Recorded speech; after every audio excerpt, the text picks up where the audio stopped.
All right, my friends, welcome back to another The Art Professors podcast on the Zen video. Not sure how long this one's going to be this week. This could be a pretty short one, or maybe I'll get on a roll of something that I don't even know what I'm going to talk about. And we'll see how it goes. But I did want to let you know I'm the Zen. This is the Zen video. I am teaching at Northwest Missouri State University this year. I'm teaching a bunch of classes. Just got hired.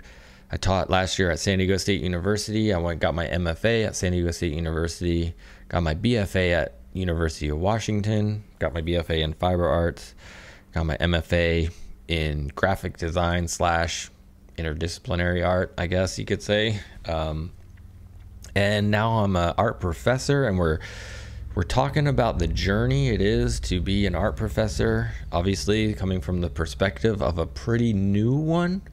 But I definitely think I feel confident that I have something of value to contribute to the conversation based on my experience, and hopefully it's helpful to you. So if you find this podcast, again, this is a podcast, even though we're doing a video version. I was thinking recently I might pull audio on the other three that I've done before. This is number 4, and put it up on a podcast only situation. I don't think, there's ways to do it for free. But we'll see. Maybe comment if you're listening to this. So you can listen to you don't need to watch the video. The video is not important on this podcast. You can just turn off the video if you have YouTube Premium. You don't have to watch the video. You can just listen to the audio because it is a podcast, even though I'm making it with video.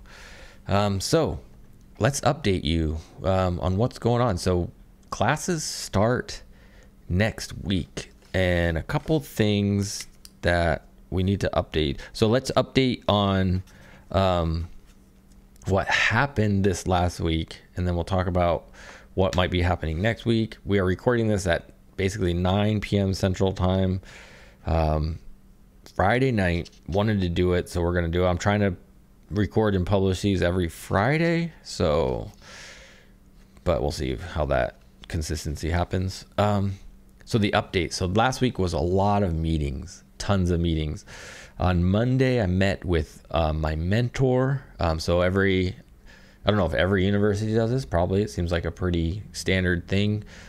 We talked about it on the last podcast, but I have a mentor. Met with my mentor. We talked for a good 3 hours, and he's been he's been a part of the university for a while. So he was actually able to find me a place on campus where I can make some work, which we're going to talk a little bit more today about, your art practice, my intentions around my art practice versus, instruction and time management around making sure I'm continuing my practice as an artist, but also meeting my responsibilities as an instructor and not letting that burn me out.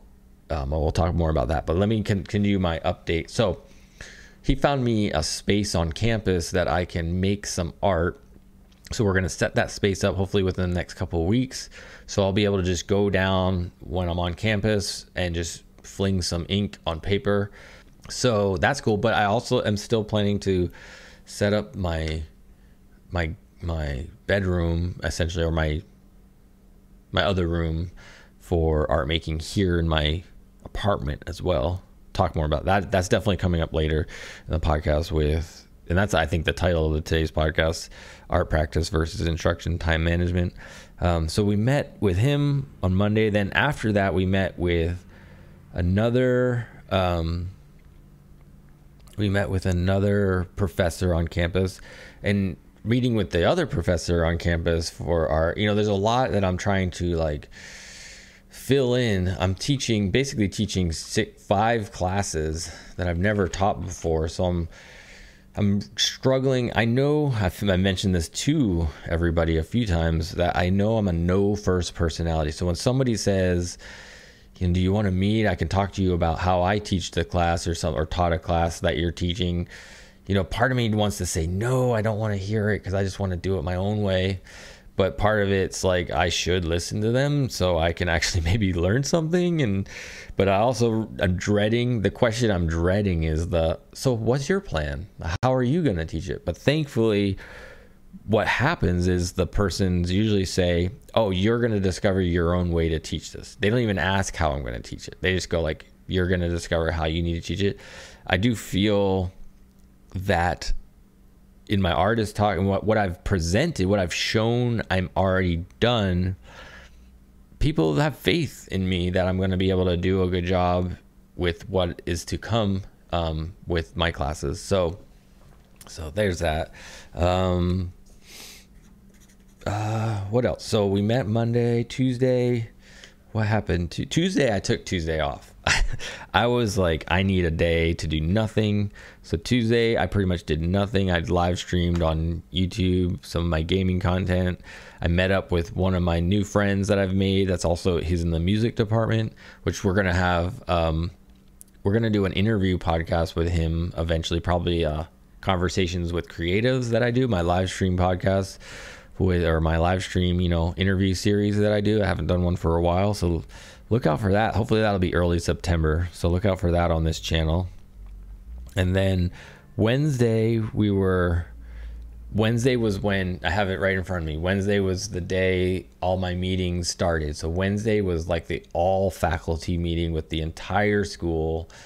It was basically 7:30 a.m. was when we had a breakfast. We had an all faculty meeting. We had like an all employee meeting, and then we had an all like academic employee meeting. And then that went till like noon. And then I feel like I can't remember what happened after that, but I was running around doing different things because I remember during that meeting, my fly zipper broke on my jeans. And so I had myself covered. It was with my sweat. Luckily I had my sweatshirt, so I just tied it around my waist and had it covered. But that was good. It was like they presented like a lot of the, the president of the school and the provost of the school and all those like VIP type or whatever, those higher level administrative people were talking to us about things. But they brought in this lawyer to explain a lot of like what's happening with legislation, with the affirmative action rulings and other things like that, and how they're affecting school and stuff. So that was actually pretty interesting. I enjoy that. The auditorium itself was too cold for me. I was really cold, especially since I had to wear my sweatshirt around my waist so nobody could see my fly was broken. And then I got home and something happened that day as well, because I remember I changed and maybe I went back to campus for something, but I can't remember what it was. But then on Thursday was the department meetings. We had meetings first with so my school, the way my school is set up is music, theater, and art are all have the same kind of the chair that kind of oversees all three of those departments. And then there's a department head who also is usually, it seems, a professor as well. It's not just like when I went to San Diego State, the art department we called it a director of the school. And we were separate from the music and theater departments. Like we were completely separate. But here, like there's a bigger umbrella that catches all the arts, and we have a chair, and then we have people that run. This is a pretty small school. So it definitely runs differently. And then we split up and had our specific art department meeting, which was interesting. I got to explain to them my personal goals and what I'm trying to do, and that I'm grateful for the opportunity. And so it was a good opportunity to kind of get to know the culture a little better, like what to expect in terms of that level of teaching. Nothing's coming to mind that makes me want to say about it. But yeah. And then Friday, today, we're now up to Friday. And we had another meeting, which was just a meeting for all the incoming freshmen met in a room, and all the faculty was there, and we introduced ourselves. And then we met with the freshmen in our department. And yeah, so that's kind of what happened this week. There was a lot of meetings, a lot of running around. Oh, I also published my Canvas courses this week. So our school uses Canvas software for, what do they call it? Like a learning, I don't know, I forget. There's an acronym they use it. They have a learning management system or something like that, or something like that.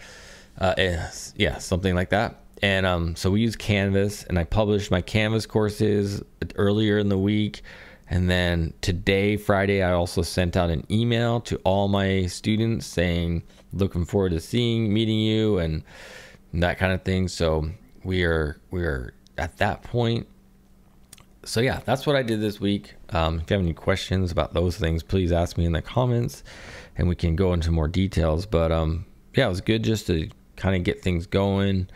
I'm ready to get in the classroom, but I'm also pretty, I haven't decided on how transparent to be on this podcast and where I'm really at, because I don't want to make anybody feel like I'm not ready to do it or anything like that.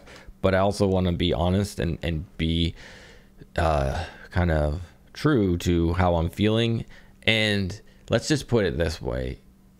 The roller coaster of what's the word? Not self-worth maybe, but the roller coaster of insecurity is doing its magic, and there's moments where I'm like feeling very insecure about my ability, and there's other times where I'm feeling very, very confident about my ability. And today, Friday, was one of those insecure about my ability moments.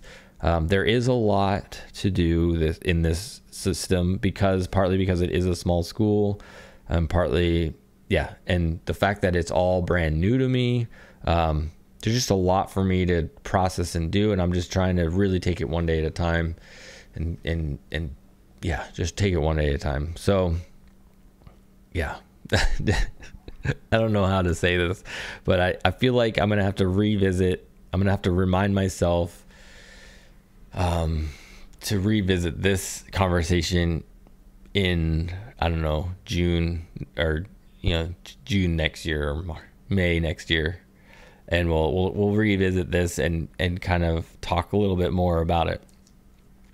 Some of the things I wrote down for this week were some concepts that I wanted to bring up and see if there's anything else to talk about on them. But I'll just go through them in the order I wrote them down here. And the first was teach what you know. So this ties directly into, this is the best advice that I've been given through my process so far, and other people that have been in this game before and doing it and been doing it longer have said to me, teach what you know. And I'm trying to, my new faculty that I'm meeting, and my new friends here, that we're all in the same boat, having the same kind of anxieties and insecurities. I try to remind them to just teach what they know. Don't think you need to be something that you're not. They hired you to be you. So teach what you know. And so I'm trying to really lean into that concept of teaching what I know. So yeah, so if you're ever in this situation yourself, remember to teach what you know, whatever that might be in your case, but don't try to, build, obviously maybe grow as you grow as a professor. But when you're starting out, just teach what you know and it'll be great. With that in mind as well, like I was thinking as well, like I would not have been able to do this if I hadn't had that year of teaching last year. So even though I taught in grad school, it did not really prepare me for teaching the way that last year prepared me for teaching. It's just the repetition, I guess you could say, the experience, just the new classes, just different ideas. Also, like last year, I was offered the digital media class, and when I was first offered it, my instinct was to say, I was like, oh, I don't know that. But then as I thought about it, it's like, oh, I know. So digital media in this case was teaching Photoshop, Illustrator, and InDesign. And I didn't feel like I could teach it because I never was taught it myself. But then I was like, but I use these programs all the time. I know about them. The things that I don't know, I can pick up on fairly quickly. So why don't I just teach what I know? So again, it goes back to that idea. It's like, I do actually know this. I just felt like I didn't because I had never taken classes in them, kind of ideas. And that's really not important, especially as an artist. And especially with those programs and a lot of concepts in art, there's a lot of ways to achieve the same outcome. There's a lot of paths to the same outcome. And your path may look this way, someone else's path may look another way, but just teach what you know and teach your pathway, and your students will be grateful for it. I'm going to skip this and go to the next one because I'm going to spend the most time on the art practice versus instruction time management one. So I'm going to skip that and go to the next one, which is what makes you comfortable. So here's something that for me, I made a realization today is like, how can you set up your situation with maybe little things that help you be more comfortable in those situations? And the example that I'm thinking of for myself was, we all got this laptop, this HP PC based, Windows based laptop. That's fine. I also got access to a MacBook Pro from this campus that I can't log into yet. I'll have to figure out. I've sent an email to the IT department to figure out how to log into it. So that's a thing. And both of those situations, I wanted to make that like my priority. My thought was like, let me just use those for my classes, and I'll just leave the computer that I'm recording this on at home, and just kind of have this here, and I'll have those other computers there. Unfortunately, it was kind of pushing me outside of my comfort zone just enough that it just wasn't working out. And when I thought about it, it's like, I know how to use my computers, my personal computers set up perfectly for me. I know where everything is. I know how I want to use it. I know access to everything is right there. I feel comfortable with it.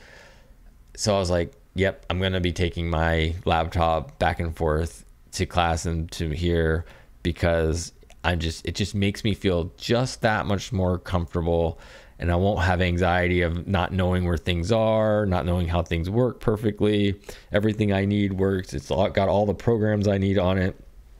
The way that I can access my calendars are all here. Information, like if I want to show my students something that's personal, like something I made, that it'll be easier to access than trying to, it's not on this computer. I have to download it to an external hard drive and bring it to class and all this stuff. So I'm just, this is just one of those little examples that helps me. I feel like I've seen and know a lot of professors that prefer not to use, and maybe, they figure out their system, but they don't like to use their personal computers for teaching their classes for whatever reasons, which makes sense. Maybe they don't want to accidentally share some sensitive information on emails and otherwise. But for me right now, I feel much more comfortable if I just use my own laptop. So that's what I'm going to be doing. So that's one little thing that's going to help me stay a little more comfortable. All right, here's the topic. The main topic of the podcast today is how to balance your art practice with your instruction responsibilities, time manage.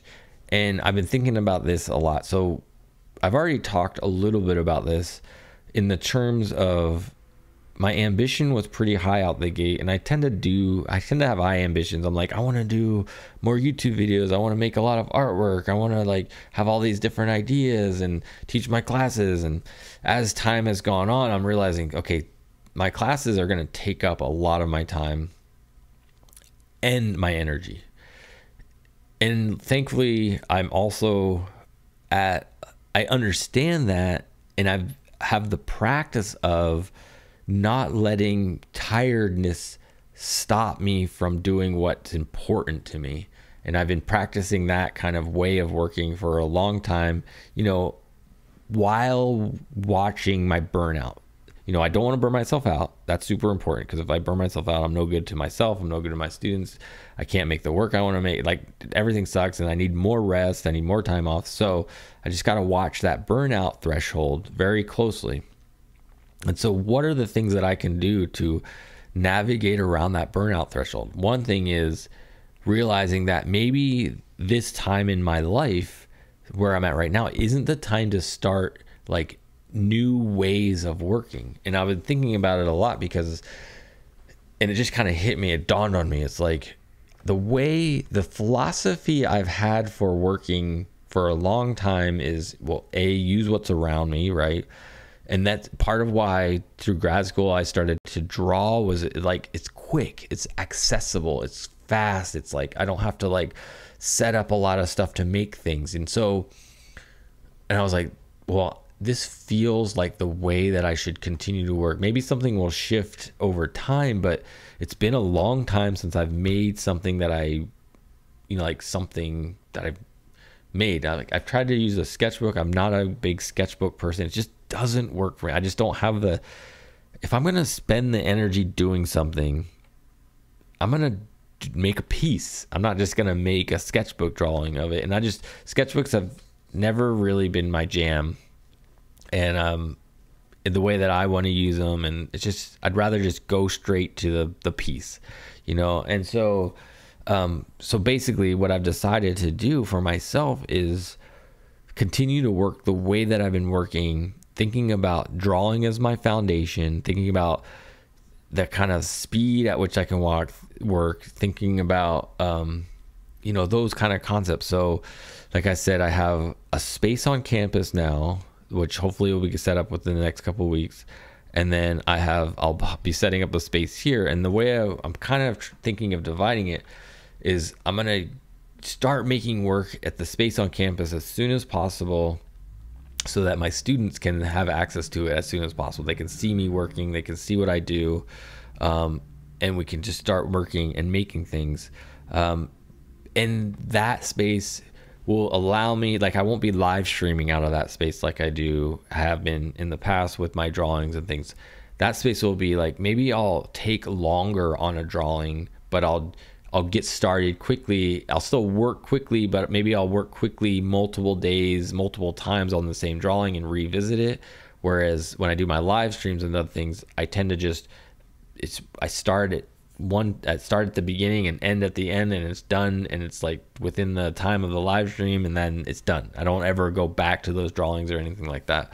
And so that's what I'll do kind of here a little bit more. And the content I'll make on campus will be very much in line with my fine art practice. The content I make here will be a little more hybrid of my kind of pop art stuff, my TikTok stuff that I like to do, and some other things sprinkled in there, and maybe some fine art or more controversial pieces that I'm not sure would be appropriate for me to have on campus. So there'll be I have this saying of making two bodies of work, one for, popularity in a sense, or one for the people and one for yourself. But maybe I'll be making 3 bodies of work. We'll see what happens. And then I really want to make sure, my goal is to make this packaging design YouTube series. So we'll work on that as well. But I'm really going to work. That's going to be a slow. Maybe it'll take me all year to create, to make those shows, but we'll see what happens.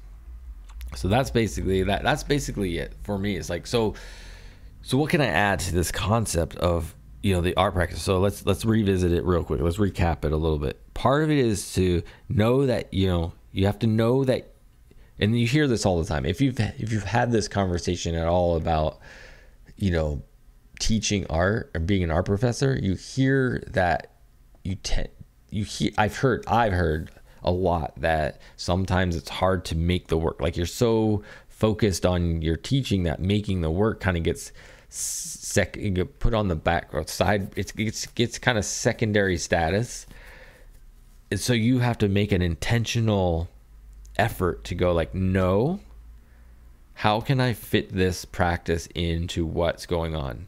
So for me, what I just learned is part of it is, you just got to go, like, I can't let myself get tired when I get home. When I walk through the door, instead of sitting on the couch or the bed or whatever, I have to go straight to my studio and put something on the paper, you know, maybe even scheduling. So I'm going to have Fridays open. Friday, Saturday, and Sundays are essentially going to be open. Sundays are going to be rest day. Football season starting. I'm going to rest, watch football, do that thing. So Fridays and Saturdays will probably be my days that I work on my YouTube stuff here, live stream, but also just whatever kind of art practice I want to have here. And then Monday through Thursday, I just plan to spend like all that time on campus as much as possible. So I'll just go down to the area I have to work on campus and just fiddle around and draw things. I'll just draw things, like anything that comes to mind that's kind of fits the theme of what I'm trying to do. The first pieces I want to do are related to the Jack Smith and Fani Willis of, you know, the indictments that's going on, those kind of things with our political system. I also have this idea I want to do around the, you know, immigrants and migrant workers and undocumented workers being, you know, essential to, you know, making America function, and not, you know, ostracizing them like they're trying to do in Florida and those places. So yeah, so those are some pieces that I think would work well for making on campus. I'll make large scale drawings like I've done. So look out for those. You'll see those. So that's kind of the divide of time and divide of ideas, and hopefully we'll make it happen.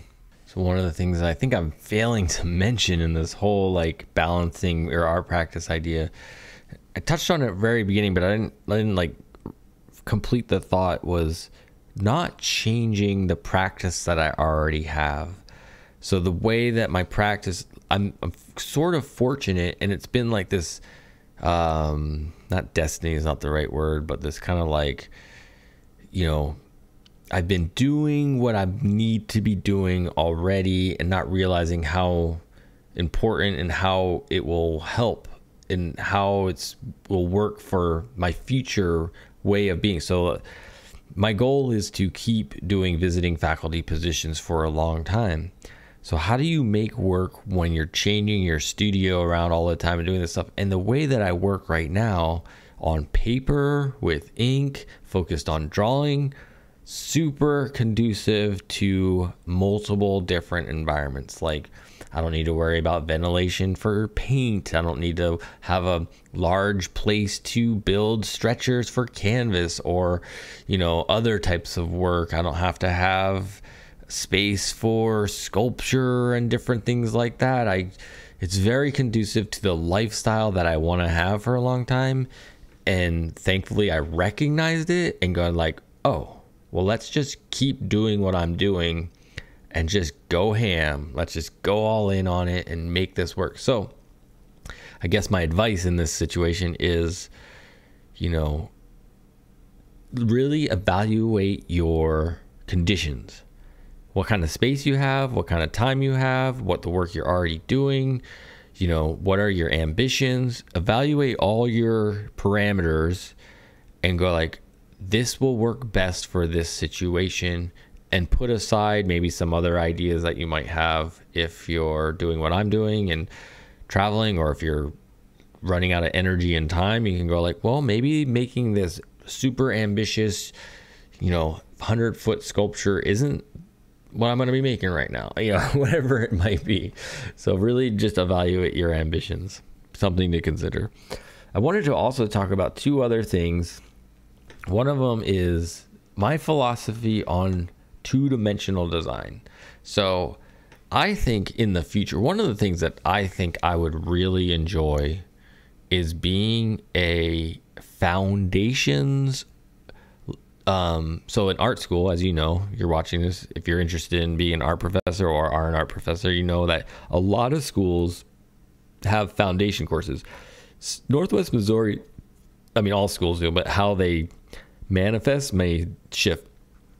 I'm learning that Northwest Missouri State University, like the University of Washington and San Diego State University, had some sort of drawing foundation, however they wanted to title it. It was like focused on drawing of some way. And then they also have some kind of two-dimensional design class, and whatever that might look like, two-dimensional design. And then they have some kind of sculpture-based three-dimensional design, sculpture or three-dimensional design, or whatever they might call it. Is that the way it works at Northwest Missouri State University? Is they don't have a 3D or sculpture foundations course. They give the students the option of taking like ceramics, like an intro to ceramics, or maybe an intro to jewelry making or something, metalsmithing, as that third component. So that's interesting to me. It's just not a generic kind of it's like a specific type of three-dimensional design.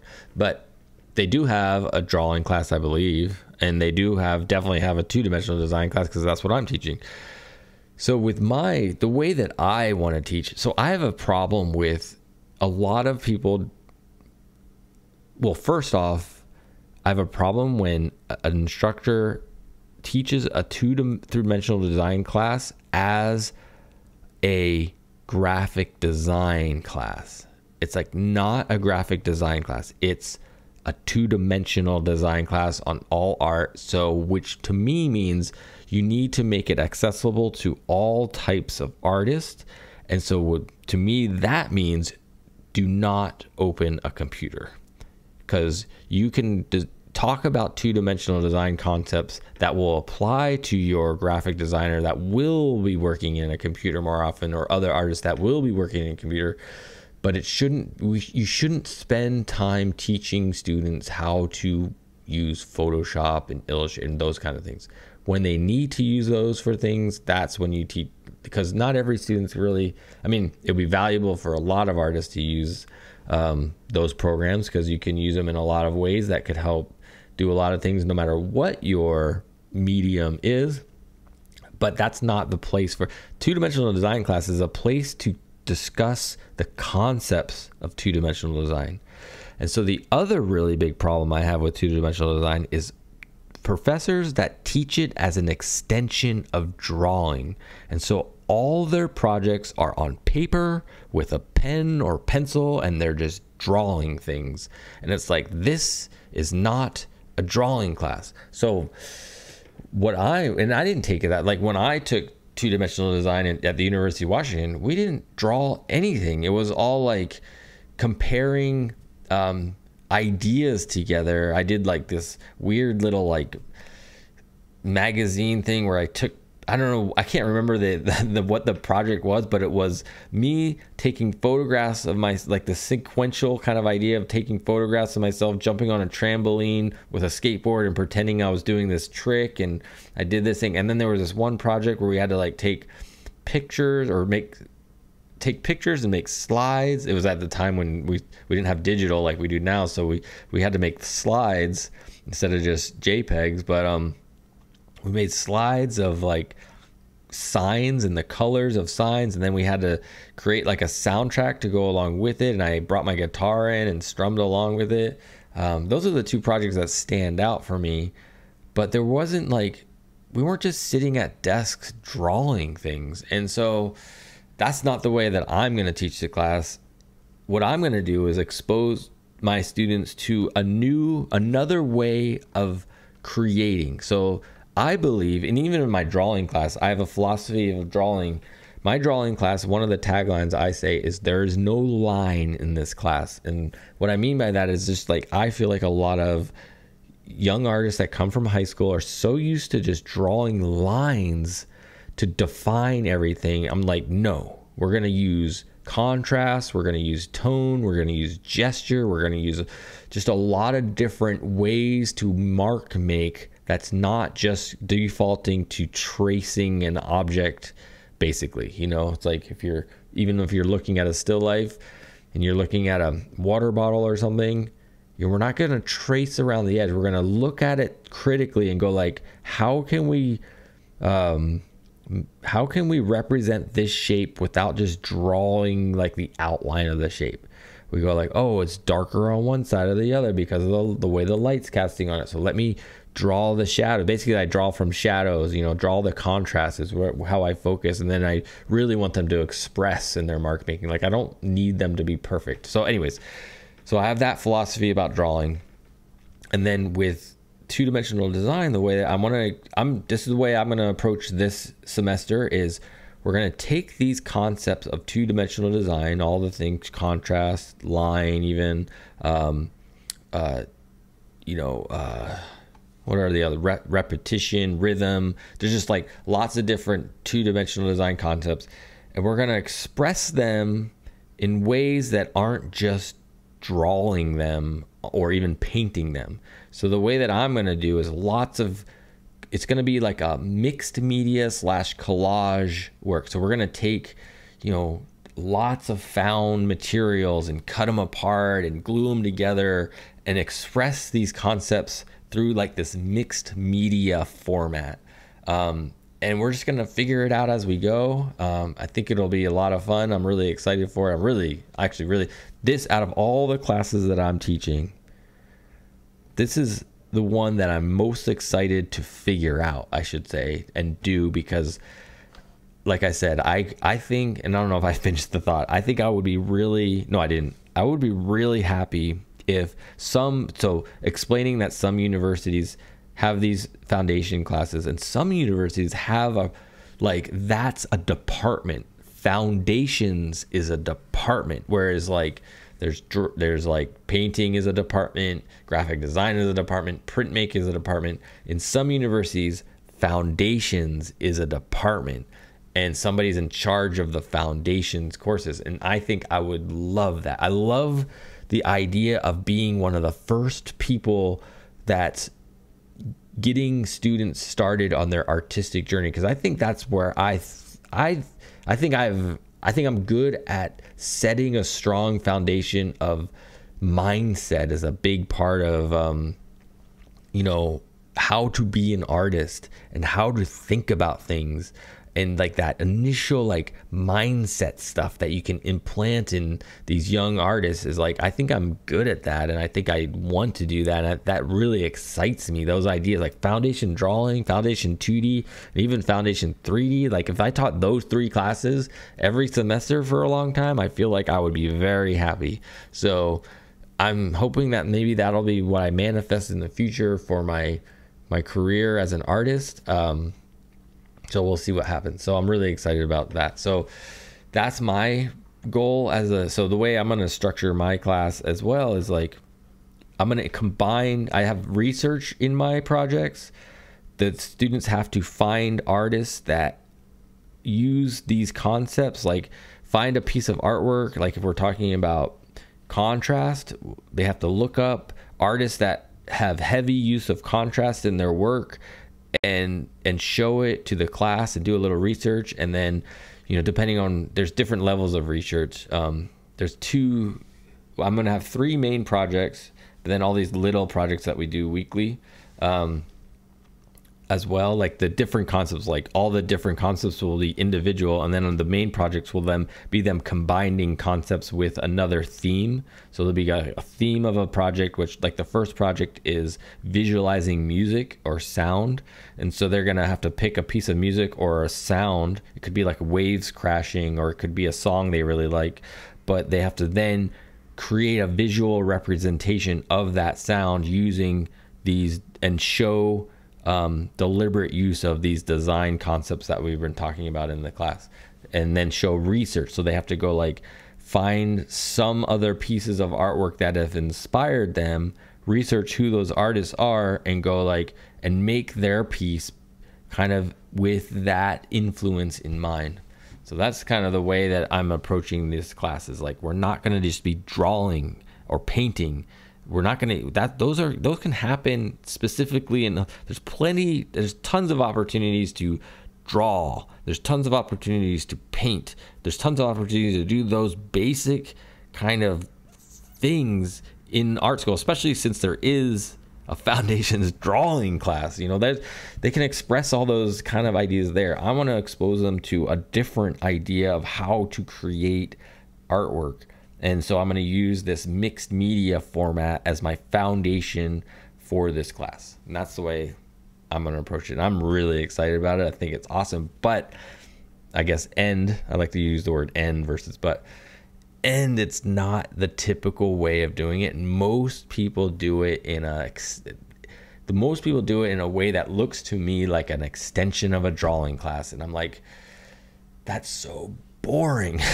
I'm sorry. It's so boring. I'm like, why are you doing it just like it's another drawing class? It's not a drawing class. It's a concepts, 2D design concepts class. And, I know you can express the concepts and maybe it's just easier for people to do it through drawing, but I don't want to do it through drawing. So we're not going to do it through drawing. All right. That doesn't scare you away from me. But okay, and the last thing I think we'll talk about today is my plan for some gear. I just feel like nerding out on gear talk with you a little bit. But one of the first things, so this is a little like bringing it home, bringing it kind of just what my personal plans are a little bit with getting set up. Right now, all I have obviously, if you don't know already, I create in a lot of different ways. I create through my drawings like we've been talking about. I create through podcast making. I create through live streams on YouTube. I create through a lot of different means. And my creating through this YouTube and this video process right now is not ideal. So the goal is to eventually, either by buying it, but hopefully I can acquire some monitors through the school. I sent out an email to the school, monitors for video. I sent out an email to the school saying, is there a chance you have some old like 1080p HD monitors that you're getting rid of or don't need anymore that I can borrow for the year? I told them I'm only on a 1-year contract. So, and they submitted it as a ticket, but they haven't like actually responded to me yet. So I'm hoping that like something will show up next week. Maybe they'll email me and go like, oh, we were so busy with getting ready for school, we had to like prioritize other things. So hopefully they can, because I have like 2 more weeks until I get paid. So I'm stuck without like the adequate work set up for at least 2 weeks if I can't score some monitors from campus, which would be ideal. Because luckily in the space that I'm sitting in, I feel very, very fortunate that I feel like the universe has been watching out for me. I got a desk for free. I got a bed for free. I got a kitchen table for free. I got chairs for free. I even got a ton of food now in my fridge for free from all the meetings we had. I just took home a lot of the food. They were like, take it home. So I got all that for free. So things are looking okay in that regard. And so I'm hoping that it'll just continue with these monitors. I'll get some monitors because I was on the fence. Like originally I wasn't going to ask about it because I was like, originally I was going to ask about it. Then I got, somebody said like, they don't like it when people take things off campus. They don't do that. They just like, they'll provide you for something in your office, but not something off campus. But then I got this AV cart for my back art room I'm going to be making, which I'll push around for when I do my live streams back there, that I was able to take off campus. So that wasn't totally accurate. So I was like, well, maybe they will let me take something off campus. It is a small little campus and small town and small everything. So maybe they're not that uptight about it. And if I explain my situation, so we'll see. Hopefully, fingers crossed, I'll get a couple monitors that I can then not have to worry about moving when I move again. The other thing that I'm going to get is another camera, and I've decided to try to find the same one I have. I have a Sony A5100, which is no longer made, but works fine still, and people still have them and are selling them. So I just looked on eBay the other day, and basically I could easily get one for $500, but I want to try to get one for between like $450, which I may be able to do. I think the one that I'm using right now was around that, like $350. So that's the goal. As soon as I get paid, I'm going to get a second camera that's nice like this, so that if I have somebody over for an interview, a live stream interview, we can have our own camera, a good looking camera. So yeah, that's some of the goals. That's like the last things I need to get set up. Just need a couple monitors. Ideally, I would get 3 monitors because I want 2 for the desk that I'm at right now and 1 for the other room, so I don't have to bring.